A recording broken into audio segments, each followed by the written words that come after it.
아멘. 예, 그냥 참 감사합니다. 여러분 주위에 친구, 우정의 관계를 맺고 있는 분이 계실 것 같아요. 근데 여러분의 관계 속에 있는 분들 속에 정말 진실한 관계, 좀 내 마음 속마음을 툭 터놓고 얘기하실 분들이 몇 분 정도 있는지 모르겠습니다. 어떤 분이 글을 올렸는데요, 친구에는 4종류의 친구가 있답니다. 한번 들어보세요.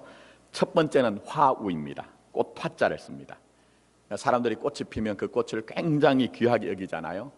그러나 그 꽃이 떨어지면 언제 꽃이 폈느냐 그것도 별로 기억을 안 해요. 그러니까 좋을 때만 찾는 친구가 있다는 겁니다. 그 다음에 두 번째는 칭우, 저울 칭자를 씁니다. 저울이 무게에 따라서 이쪽 저쪽으로 그렇게 움직이잖아요. 자기의 이익, 자기의 유익에 따라서 움직이는 그런 친구가 있답니다. 그 다음에 세 번째는 이제 산우, 매산자를 씁니다. 산은 여러분 아시는 것처럼 움직이지 않습니다. 언제나 그 자리에 단단히 서 있으면서 나무들, 새들을 다 수렴하고 또 품어주고 그런 든든한 그런 친구가 있다는 겁니다. 그 다음에 마지막으로 네 번째는 지우입니다. 땅지자를 씁니다. 땅이란 것은 여러분 아시는 것처럼 거기에 모든 것들을 받아들이고 또 생명의 싹을 틔우고 곡식을 이제 길러내고 조건 없이 다 주는 것이 땅이죠. 한결같은 마음으로 여러분을 지지하고 격려하고 인정해주는 그런 친구가 있다는 겁니다. 근데 요즘 이제 살면 살수록 이 평가가 참 맞다, 옳다 이런 마음이 들어요. 여러분 주위의 친구나 동료는 여러분과 어떤 관계입니까? 또 여러분 주위에 있는 그 이웃과 여러분 자신은 또 어떤 관계를 맺고 있느냐 하는 것이죠. 자, 하우와 칭우는 비극적인 관계예요. 그러나 산우나 지우는 참 복되다. 그런 관계까지 좀 나갔으면 좋겠다 이런 마음이 있습니다. 제가 중고교 시절에 많이 읽었던 유한진 교수의 질환지교를 꿈꾸며 라는 그런 글에도 이런 귀절이 있습니다. 사람이 자기 아내나 남편, 제 형제나 제 자식하고만 사랑을 나눈다면 어찌 행복할 수 있으랴. 영혼을 꿈꾸도록 서로 돕는 진실한 친구가 필요하리라 얘기했습니다. 진실한 친구가 참 필요한 것 같아요. 요즘 같으면 더더군다나 그런 좀 산우나 또 지우 같은 그런 좀 친구가 있었으면 좋겠다 그런 마음이 있습니다. 자, 그런데 우리 주님은 우리를 가리켜서 요한복음 15장 15절에 이제부터는 너희를 종이라 하지 아니하리라 얘기했습니다. 그러시면서 하신 말씀이 너희를 친구라 하였노니 얘기했습니다. 우리 주님이 마치 우리에게 이 산우나 또 지우처럼 아주 든든히 모든 것들을 다 수용하고 지지하고 격려하시는 그런 친구시죠. 심지어는 친구를 위해서 목숨을 버리는 것이 진정한 친구라고 말씀하셨는데 주님은 우리를 위해서 십자가에 죽으심으로 그 친구의 사랑을 보여주셨습니다. 자, 그렇다면 우리를 친구 삼으신 주님 앞에서 나는 어떤 친구로 어떤 관계를 맺고 있느냐 하는 것이죠. 자, 화우입니까? 아니면 칭우입니까? 아니면 산우나 아니면 우리가 지우의 관계를 맺고 있느냐 하는 것이죠. 자, 오늘 본문 말씀은 여러분들 잘 아시는 말씀이에요. 예수님께서 오병이어 그 보리떡 5덩이와 물고기 2마리로 5,000명을 먹이신 사건 이후에 일어난 사건입니다. 갈릴리 근방에 있는 수많은 유대인들이 유월절을 맞아서 그들이 순례를 하는 그 과정 중에 디베라 광야에 그들이 다 그렇게 모였습니다. 남자 장정만 5,000명이에요. 근데 그 넓고 황량한 이 광야에서 이들은 목자 잃은 양처럼 그렇게 굉장히 피곤한 상태입니다. 또 거기에는 작은 시골 마을이기 때문에 이들을 먹일 만한 어떤 그런 수단도 방법도 없습니다. 그때 한 소년이 자기가 점심으로 먹으려고 했던 그 도시락을, 점심 도시락을 우리 주님 앞에 바쳤던 것 같아요. 그래서 주님께서는 제자들을 명하여서 그 잔디밭의 광야에 사람들을 두런두런 앉히시고 난 이후에 그 소년이 준 보리떡 5개와 물고기 2마리를 하늘을 우러러서 하나님께 감사하고 축사하시고 난 후에 떼어 주셨습니다. 근데 떼어도 계속적으로 그것이 줄어들지 아니하고 오히려 수많은 사람들이 먹고도 결국 12강주리가 남는 그런 이제 기적을 맛보게 되죠. 자, 그렇다면 그 기적을 맛봤던 그 사람들의 마음은 어땠을까요? 오늘 우리가 읽진 않았지만 30절과 31절 말씀 보시면 유대인들은 그들의 신앙의 전성에 의하면 메시아가 오시면 과거에 자기의 조상들이 광야에서 만나를 먹은 것처럼 자신들도 광야에서 먹을 것이라는 그런 믿음을 가지고 있었어요. 그렇기 때문에 그 오병이어의 기적을 통해서 옳다구나, 우리에게 메시아가 오셨구나, 이제야 드디어 저 압정, 로마의 압정을 무너뜨리고 이제야 드디어 우리에게 다윗의 왕국을, 영화로운 나라를 회복할 수 있겠구나, 그런 기대가 그들 가운데 가득했을 것입니다. 그래서 오늘 본문 말씀을 보시면 거기에 15절에 무리들이 예수님을 억지로 왕으로 삼으려고 했어요. 그들의 원함이 있었기 때문에 예수님을 억지로 왕으로 삼아서 예수님을 앞장 세워서 예루살렘으로 진격해 가기를 바랬는지 모르겠습니다. 어쩌면 우리는 이 무리들의 모습 속에서 주님과의 관계를 하우와 칭우로 바라보고 있는 그들의 모습을 봅니다. 예수님의 그 놀라운 기적, 우리가 원하는 것을 그렇게 주었을 때 그 화려한 꽃을 보는 그런 친구의 관계처럼 그런 하우의 관계, 또 자기들의 원하는 것들을 다 채워졌기 때문에 그게 이제 칭우, 우리가 원하는 그 유익을 이루어줬다는 그 관계 속에서 주님을 본 것 같아요. 그런데 이 무리들과 다른 자리에 서 있어야 되는 제자들은 어땠을까요?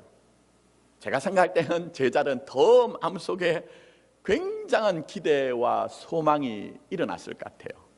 왜냐하면 그들은 일찍이 주님을 따라서 가족도 뒤로 하고 그들의 재산도 다 뒤로 하고 동가숙서가시가며 오직 주님만 바라보고 왔거든요. 이제야 드디어 우리 주님이 예루살렘에 올라가면 왕이 되시면 우리는 입신양명할 것이다, 주님의 오른편과 주님의 좌편에 설 수 있을 것이란 그 희망이, 열망이 가득했을 거예요. 그래서 어떤 면에서는 이 제자들조차도 주님을 화우와 칭우로 볼 가능성이 있다는 것이죠. 그래서 이 혼란한 순간, 이 어지러운 순간 주님께서는 제자들과 무리와 제자들을 분리하십니다. 제자들에게 그 배를 먼저 태워서 디베랴 바다 건너편 벳세다로 우리 주님께서 가게 하시죠. 그래서 우리는 이 장면을 통해서 주님이 원하시는 것은 무리가 아니라 바로 제자라는 것을 우리에게 말씀하고 있습니다. 궁극적으로 우리 주님은 주님만 바라보고 십자가 길을 묵묵히 걷는 그 산우와 지우와 같은 그런 든든히 자기의 믿음의 길을 가는 제자를 주님이 지금도 우리에게 원하고 계시다는 것입니다. 그렇다면 오늘 우리는 이 무리와 제자가 어떤 차이가 있는지를 조금 분별을 하셔야 됩니다. 그래야 우리 교회가 제자로서의 교회, 저와 여러분들도 제자로서의 성도가 될 수가 있는 것입니다. 먼저 무리는 자신의 원함을 쫓아갑니다. 내 리더를 쫓아가요. 그러나 제자는 누구를 쫓아갈까요?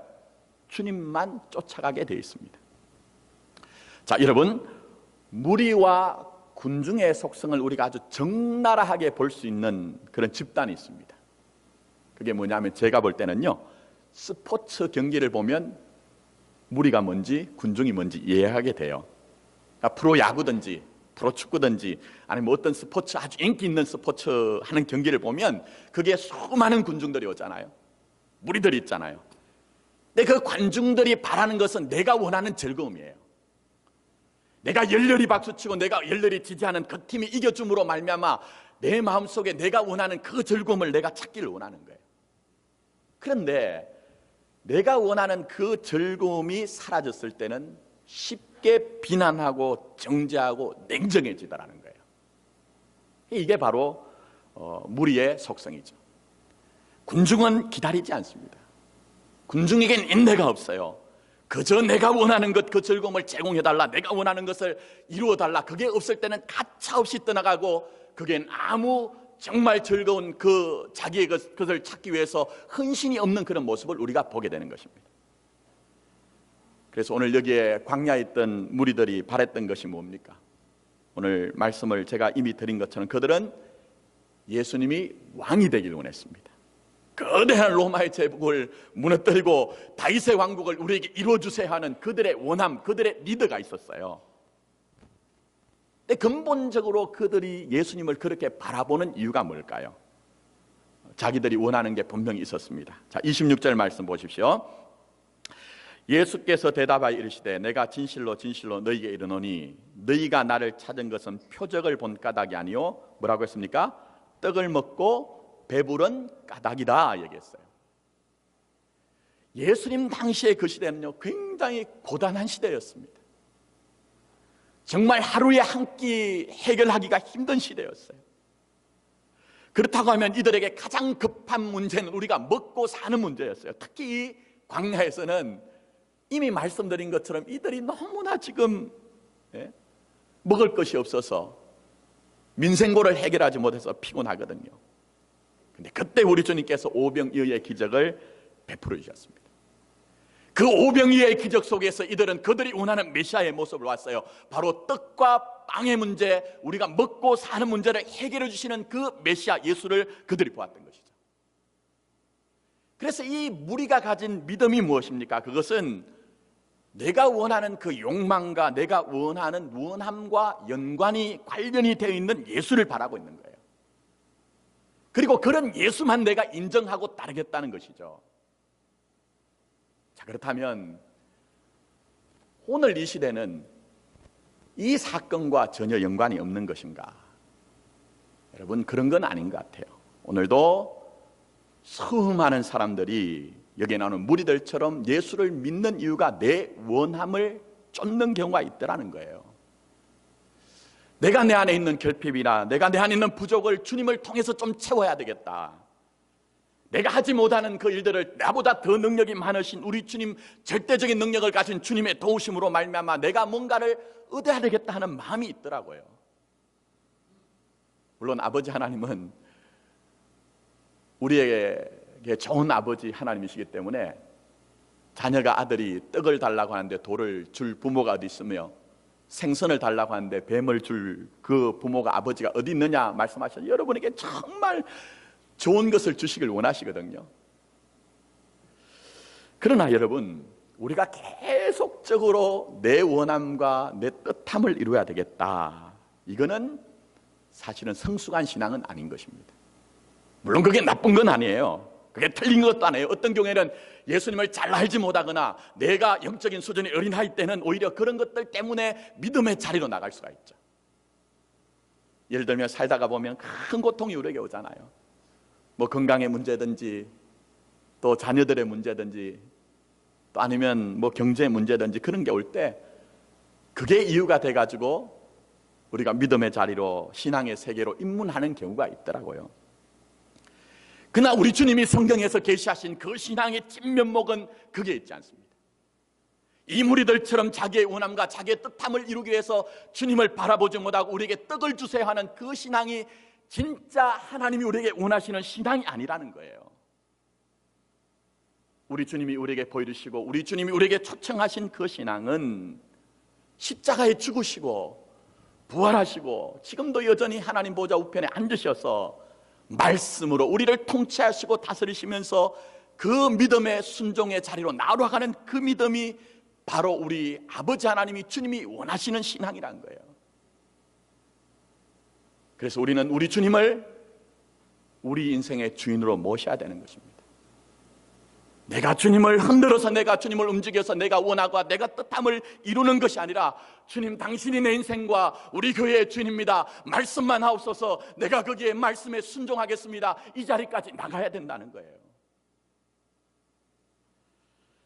근데 오늘 보시면 결국 예수님은 이 무리들이, 군중들이 원하는 그 원함을 계속적으로 채워주시지 않았어요.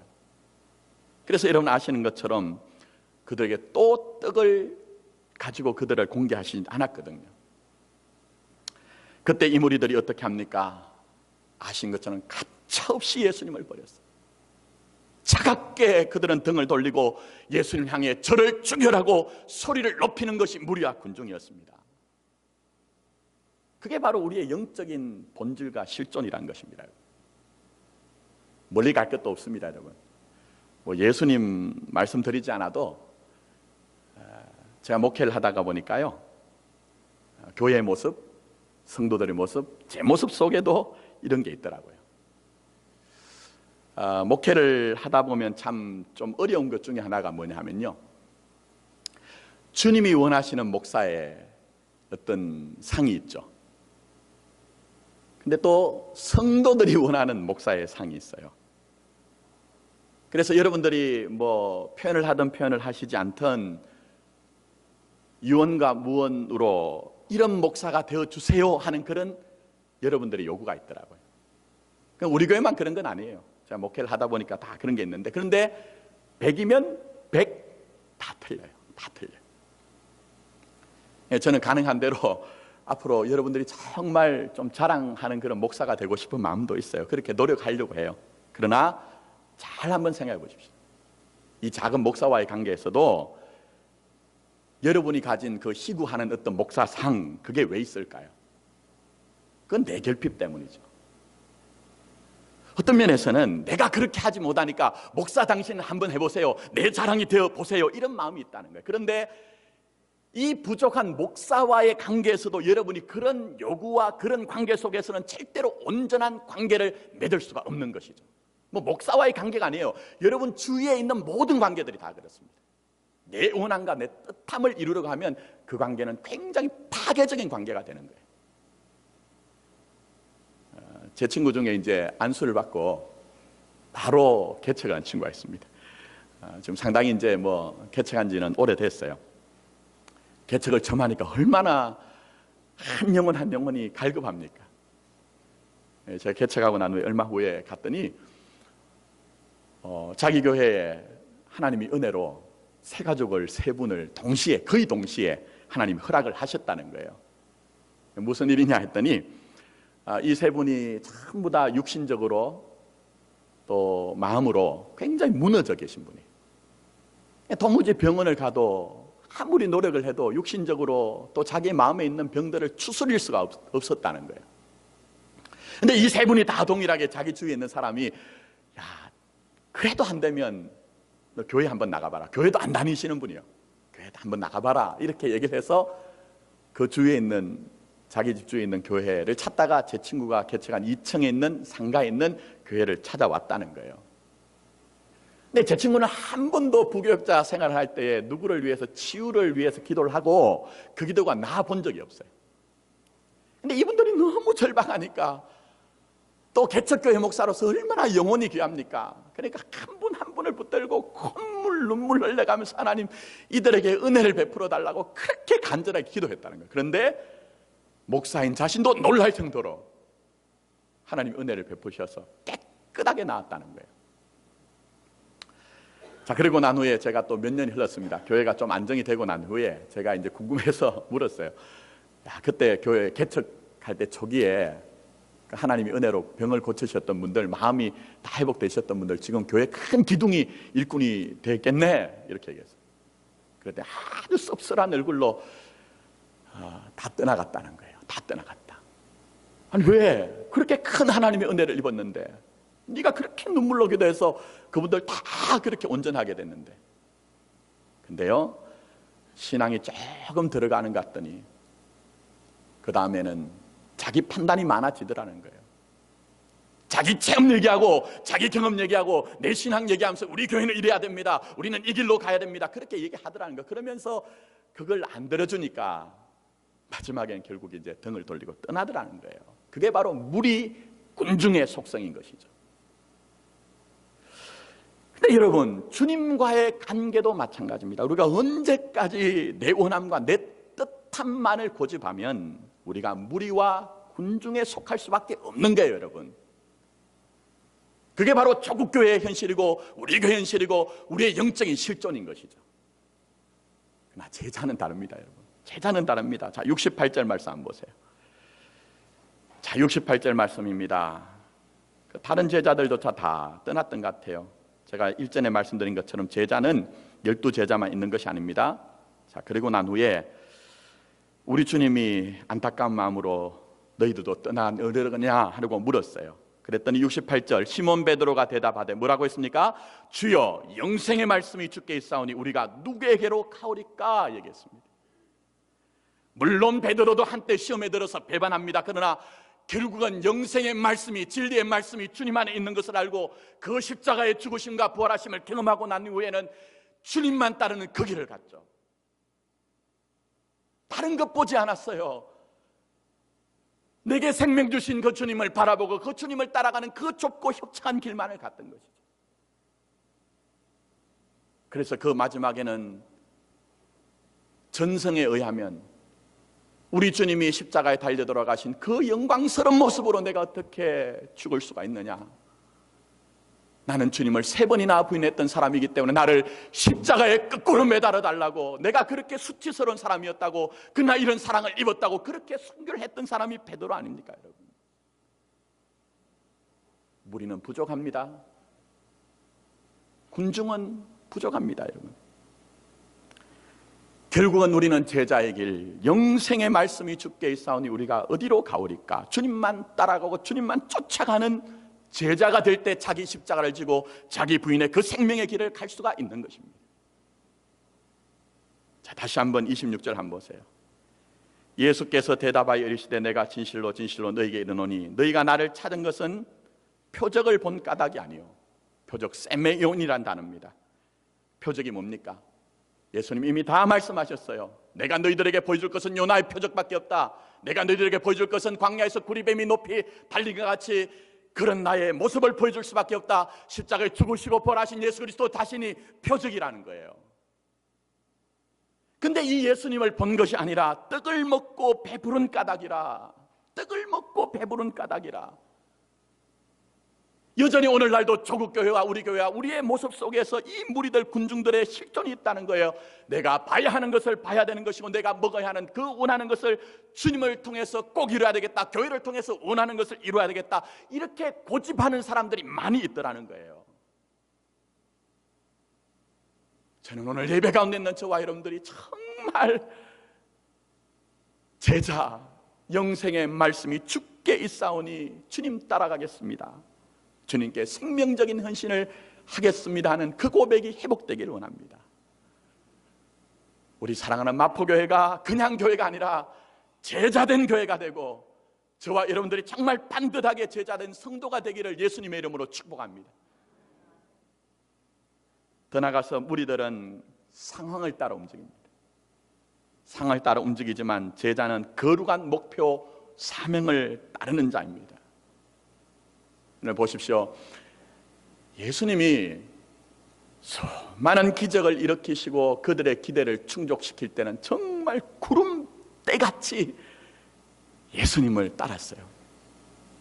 그러나 예수님께서 대제사장과 서기관들과 바리새인들의 무리에 의해서 결국은 십자가에 못 박혀 돌아가시는 상이 되는 게 어때야 합니까?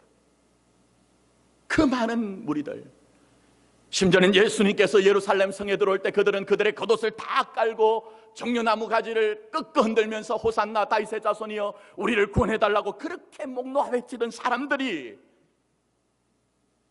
어느 순간 싸늘한 시선을 예수님께 던지고 오히려 불의한 제사장의 편에 서고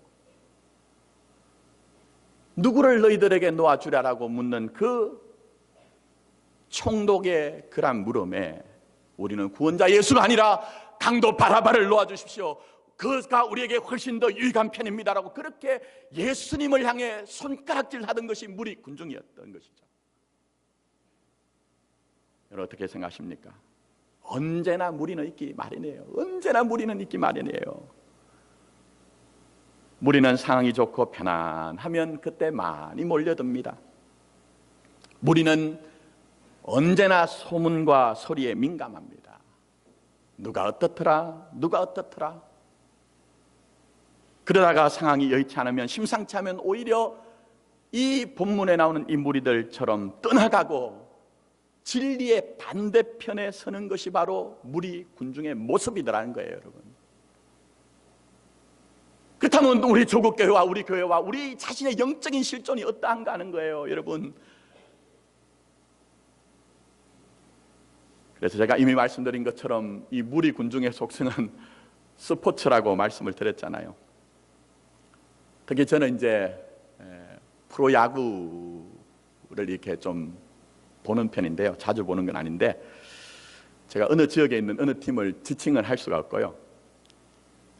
굉장히 우리나라에서는 정말 골수 팬들을 수많이 거느린 그런 도시의 어떤 팀이 있습니다. 그런데 이 팀이요, 상황이 안 좋아지니까 어떤 일이 생긴지 아십니까? 경기장이 텅텅 비어가요.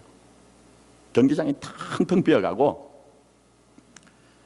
자기가 그렇게 목 놓아 외치던 그 지지하던 팀에 감독을 바꿔라, 단장을 바꿔라, 심지어는 이 팀으로는 안 되겠다, 우리가 아예 팀을 새로 만들자, 뭐 이런 얘기까지 나오는 거죠. 그게 바로 군중과 무리의 속성입니다. 내가 원하는 것이 이루어지지 않으면 돌을 던지는 것이죠. 비난합니다. 이게 바로 무리 군중의 속성이에요. 거기에는 아무 책임이 없습니다. 헌신이 없습니다. 자기 의무가 뭔지 몰라요. 내가 무엇을 해야 되는지 알지 못하고 그렇게 하는 것이 무리의 모습이죠. 그러나 제자는 어떨까요? 상황이 어떠하든지 상관없습니다.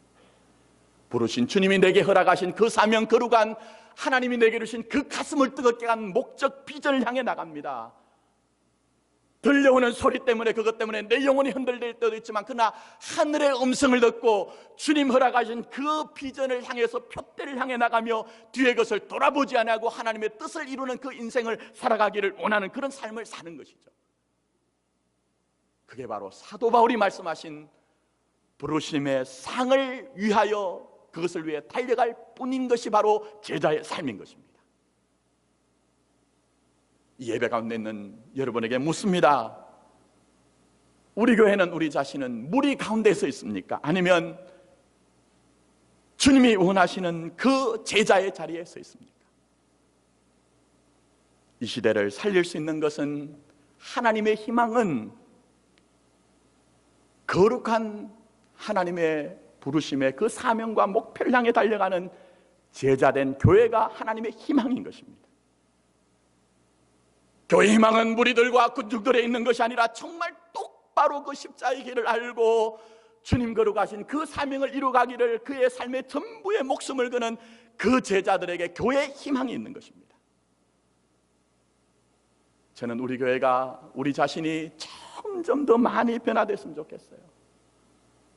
좀 미련한 것 같아도, 어리석은 것 같아도 이 불신의 시대를 이기는 것은 바로 우리 교회와 우리 자신이 제자가 되어야 한다는 사실을 알고 그 제자의 자리에 설 수 있는 믿음이 되기를 원하는 것입니다.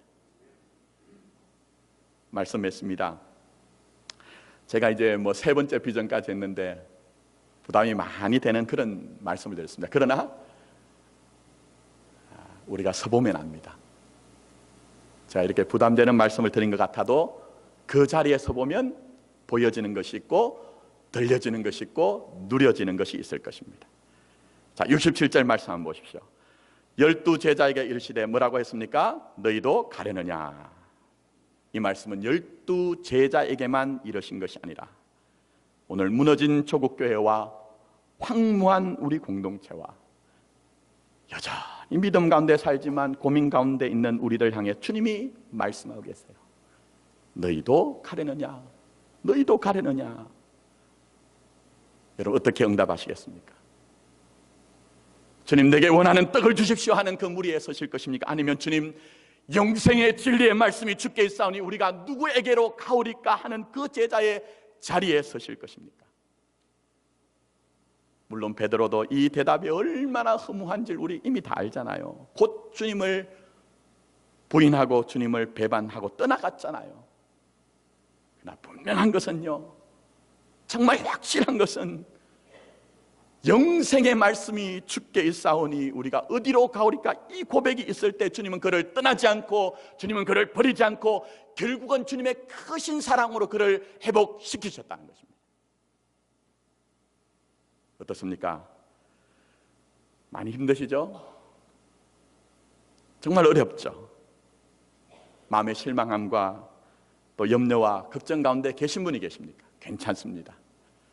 우리 자신도 베드로처럼 제자처럼 영생의 말씀이 주님께 있는 것을 알 때에 주님은 여러분을 떠나지 않을 것이며 주님은 여러분의 고백을 새롭게 하실 것이며 분명히 주님만을 바라보고 거룩한 사명을 감당하는 제자된 교회와 제자된 성도를 만들어 내실 것입니다. 이런 은혜가 우리 교회와 여러분들이 있기를 예수님의 이름으로 축복합니다. 아멘. 기도드리겠습니다.